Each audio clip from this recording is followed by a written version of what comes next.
Welcome back. DNA testing kits have opened up new doors for all of us when it comes to learning about our genetic backgrounds. But for Black Americans, these tests provide insight that might otherwise be difficult and even impossible to find.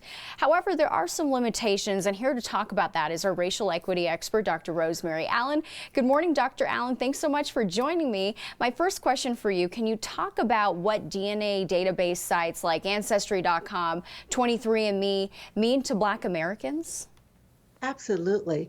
Natasha, when Africans were stolen from the continent and placed on slave ships, they were listed as property. So they were listed only by their name. I'm sorry, not by their names. They were listed by their age and gender. And then when they arrived in the Americas, their names were taken away from them and they were renamed. And then they weren't allowed to speak their language. So over time, these enslaved people lost all knowledge of their history and ancestral lands. So you kind of mentioned some of these challenges or limitations. Anything else that exists for Black Americans when it comes to this kind of testing? Yes, while we're very excited about websites such as 23andMe and Ancestry.com, historically, the databases contained the DNA of those of European descent. So there is very limited records for Black Americans. And what happens also is that these databases are unregulated, so they can lead to privacy issues. And sometimes the DNA has been used to further criminalize the Black community. And then there are unexpected results. Blacks find out that they have more European DNA than they realized, and sometimes less Native American DNA than they've been historically told they had.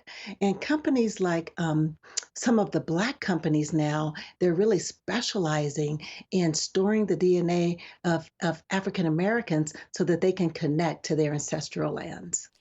Before the DNA databases were available, how did Black Americans trace their ancestry?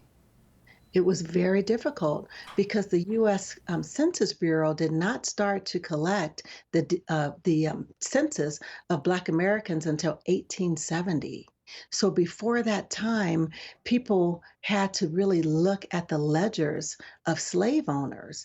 They had to look at property ledgers because enslaved people were considered property back then. And they had to look at the wills of the slave owners to see how enslaved people were passed down. And it was very, very difficult because these ledgers, again, only included the gender and the age of enslaved people. That's why these DNA databases are so important because there was no way to determine where you were from beyond being enslaved. So now these DNA databases allow Black people to connect to the land of their ancestors. So very interesting. I truly had no idea, Dr. Allen. Every time I talk to you, I learn something new. Thank you so much for coming on the show.